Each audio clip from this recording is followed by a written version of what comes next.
Hello students, good morning. આજે ધોરણ 7માં unit 3 ઇંગ્લિશની અંદર એક્ટિવિટી 7, 8 અને 9નો અભ્યાસ કરીશું. તો જોઈએ વિદ્યાર્થી મિત્રો એક્ટિવિટી 7.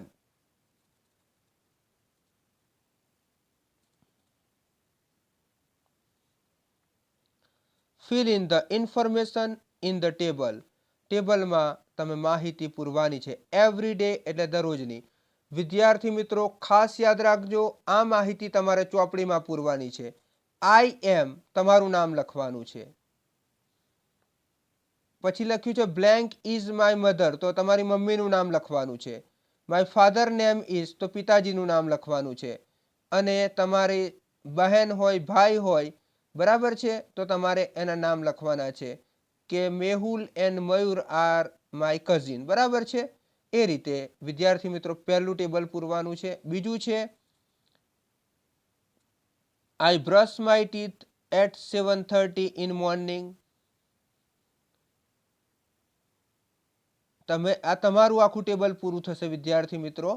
હવે જુઓ, આઈ એમ તમારું નામ, મારું નામ કમલેશ પટેલ છે, તો આઈ એમ કમલેશ પટેલ. તમારે તમારું નામ લખવાનું છે. I brush my teeth at 7:30 in the morning. I read a story book from 8:30 to 9:30. Story book, newspaper, તમે ગમે તે લખી શકો વિદ્યાર્થી મિત્રો. I go to school at 11 o'clock. I play basketball with my friend in the evening. I watch cartoon film on television. I sleep at 10 o'clock. વિદ્યાર્થી મિત્રો આઈ એટલે હું અને મારી રોજિંદી ક્રિયાઓ. મમ્મીનું જ્યાં લખ્યું છે કે મમ્મીનું નામ તમારે જે પણ લખો એ. કુસુમબેન ઇઝ માય મધર, મારી મમ્મીનું નામ એ છે, તો she brushes her teeth at 5:30 in the morning. She reads newspaper every day. She goes to temple at 8 o'clock. અથવા તો she goes to market at 9 o'clock. She goes for a walk in the evening. She watches serials on the TV. She sleeps at 11 o'clock. My father name, મારા પિતાજીનું નામ, મારા પિતાજીનું નામ દેસાઈભાઈ છે, તો હું દેસાઈભાઈ લખીશ નામ. તમારે તમારા પિતાજીનું. He cleans his teeth at 5:30. He reads newspaper. He goes to office at 9 o'clock. He watches TV in the evening. વિદ્યાર્થી મિત્રો, he watches news on TV. He goes to bed at 11 o'clock. તમારા બંને cousin છે, એમના નામ અહીંયા લખવાના છે વિદ્યાર્થી મિત્રો. પછી એ ધેથી બનશે they brush their teeth at 6 o'clock. They read magazine. They go to school at 11 o'clock. They go to the garden in the evening. They watch films on TV. They go to bed at 10 o'clock. વિદ્યાર્થી મિત્રો આ માહિતી તમારે text બુકમાં પૂરવાની છે, નોટબુકમાં લખવાની નથી. Next આગળ જઈએ વિદ્યાર્થી મિત્રો. Read carefully and find out the correct sentence. Mark it with. સાચું વાક્ય છે, એની સામે તમારે ખરાનું ચિહ્ન કરવાનું છે. તો જોઈએ વિદ્યાર્થી મિત્રો પહેલું વાક્ય. Shiv gets up early in the morning, એટલે પહેલું સાચું જ છે વિદ્યાર્થી મિત્રો, એટલે પહેલું ખરું. નેક્સ્ટ બીજું. Shankar does not takes breakfast. Shankar does not take breakfast અને Shankar is not take breakfast. આમાં પહેલું વાક્ય છે, ડઝની સાથે SKES વાળું રૂપ ના આવે, એટલે બીજું વાક્ય છે શંકર ડઝ નોટ ટેક, એટલે બીજું આમાં ખરું થશે. વિદ્યાર્થી મિત્રો યાદ રાખજો, સાદો વર્તમાન કાળ છે વિદ્યાર્થી મિત્રો.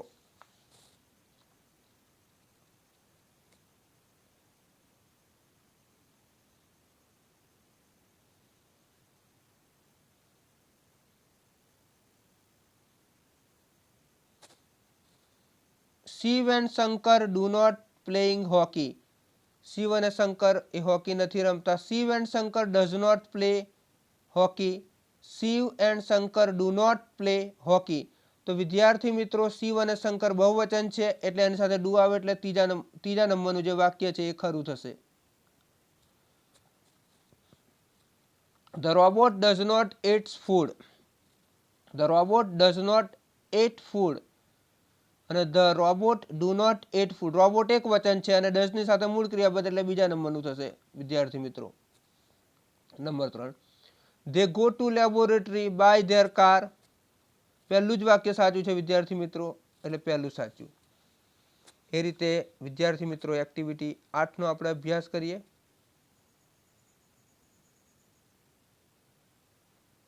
સાદો વર્તમાન કાળ છે, યાદ રાખજો બેટા. સાદો વર્તમાન કાળ.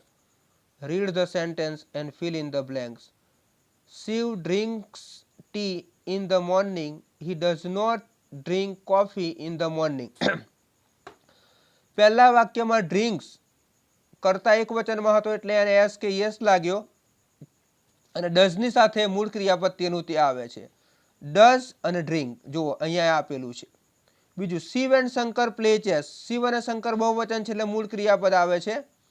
They do not play table tennis એટલે પ્લે છે મૂળ ક્રિયાપદ, બહુવચનમાં મૂળ ક્રિયાપદ અને ડુ ની સાથે પણ મૂળ ક્રિયાપદ. ડુ અને ડઝ ની સાથે મૂળ ક્રિયાપદ આવે. કરતા એક વચનમાં હોય તો મૂળ ક્રિયાપદને એસ કે યસ લાગે. સાદા વર્તમાન કાળમાં આપણે શીખ્યા છીએ વિદ્યાર્થી મિત્રો.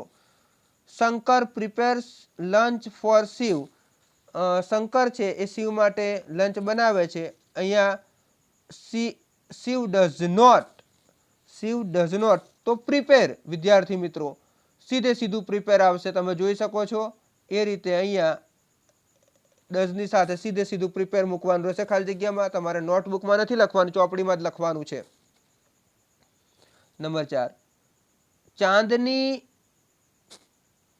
Ma'am teaches us English. તો સી પછી ડઝ નોટ ટીચ એટલે અહીંયા ડઝ અને ટીચ પણ આપણને આપેલું છે એટલે પહેલું અહીંયા શું લખીશું વિદ્યાર્થી મિત્રો? Teaches.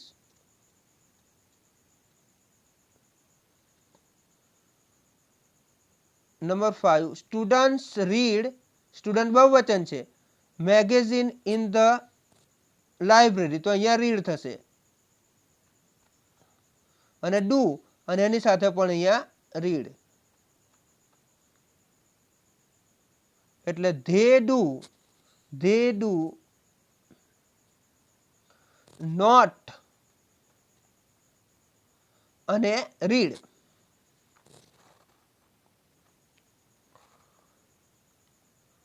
Number 6 Shreya sings Bhajan in the morning. વિદ્યાર્થી મિત્રો શ્રેયા છે એક વચન છે એટલે સિંગ્સ લાગ્યું છે. સી પછી ડઝ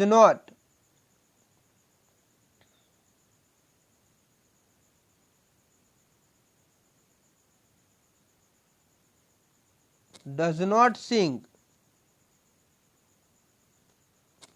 એટલે અહીંયા સિંગ્સ થશે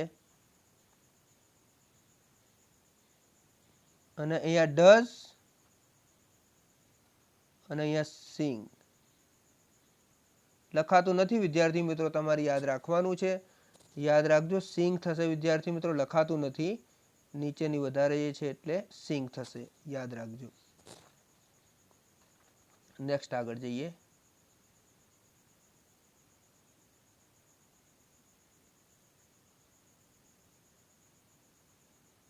ચિલ્ડ્રન રન.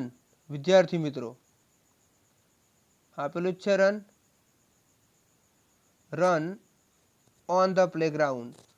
પછી they do not run on the road એટલે વિદ્યાર્થી મિત્રો રન અને અહીંયા ડુ અને અહીંયા રન, યાદ રાખજો.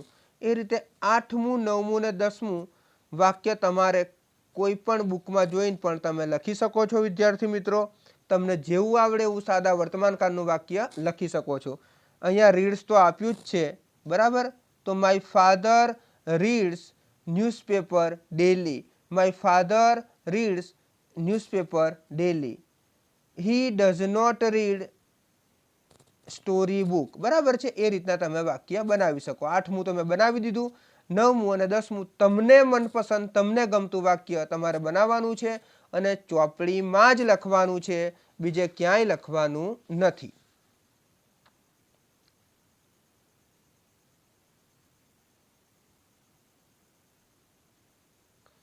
Activity 9 number A, read the sentences. વાક્ય વાંચો. The sun always rises in the east. સૂર્ય હંમેશા પૂર્વમાં ઉગે છે. The sun never rises in the west. તે ક્યારેય પશ્ચિમમાં ઉગતો નથી. The train always runs along the rails. Train હંમેશા પાટા પર દોડે છે. It never runs along the road. અને તે રોડ પર ક્યારેય દોડતી નથી. ત્રીજું, the bat always gives birth two young one. ચામાચીડિયું હંમેશા બચ્ચાને જન્મ આપે છે. It never lays eggs. તે કદી ઈંડા મૂકતું નથી. The rat always lives in the hole. ઉંદર હંમેશા દરમાં રહે છે. સમટાઇમ્સ કેટલીક વાર. It lives behind the big jar or in the cupboard.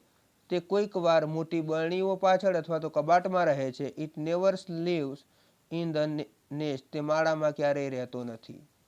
વિદ્યાર્થી મિત્રો, સાદો વર્તમાન કાળના જ વાક્યો છે, યાદ રાખજો. સાદા વર્તમાન કાળમાં આ બધું જ મેં તમને શીખવાડ્યું છે. આ તમારી સમજ માટે છે.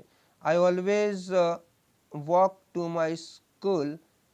હું હંમેશા ચાલતા સ્કૂલે જાઉં છું. I sometime go to school on my friend's bicycle. અને હું મારા મિત્રની સાયકલ લઈને કોઈ વખત શાળાએ જાઉં છું. I never go to school by bus. અને હું બસ દ્વારા ક્યારે પણ જતો નથી. વિદ્યાર્થી મિત્રો, હું બસમાં શાળાએ જતો નથી અથવા જતી નથી. તમે ગમે તે કરી શકો. વિદ્યાર્થી મિત્રો, number B, tick write about your self in the table. તમને યોગ્ય લાગે એ રીતે તમારે ટેબલ કરવાનું છે. એક્શન તમારું કાર્ય. ઓલવેઝ હંમેશા. નેવર કદાપી નહીં. સમટાઇમ્સ કોઈક વાર. ગેટ અપ અર્લી તો હું તો હંમેશા. વિદ્યાર્થી મિત્રો, તમારે તમારી રીતના. ડ્રિંક ટી તો પણ એ ઓલવેઝ હું તો હંમેશા. તમારે ગાઈડમાં આપ્યું હોય એ રીતના તમારે નથી કરવાનું. તમારી મનપસંદ પ્રમાણે તમારે કરવાનું છે. વોશ ક્લોથ્સ તો હું નેવર. ટેલ એ લાય તો એ પણ હું never. Prepare tea sometime. Sing song sometime. Water the plants વિદ્યાર્થી મિત્રો હું always. Read the newspaper always. Get angry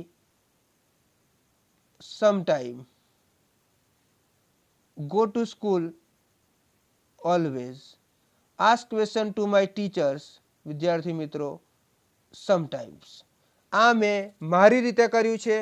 કોઈ ગાઈડ કે કોઈ અપેક્ષિતના રીતે મેં કર્યું નથી. વિદ્યાર્થી મિત્રો, અને આ ટેબલ પણ તમારે તમારી રીતે જ ફિલઅપ કરવાનું છે. ગેટ અપ અર્લી એટલે વહેલા ઉઠવું. ડ્રિંક ટી ચા પીવી. વોશ ક્લોથ્સ કપડાં ધોવા. ટેલ એ લાય જુઠ્ઠું બોલવું.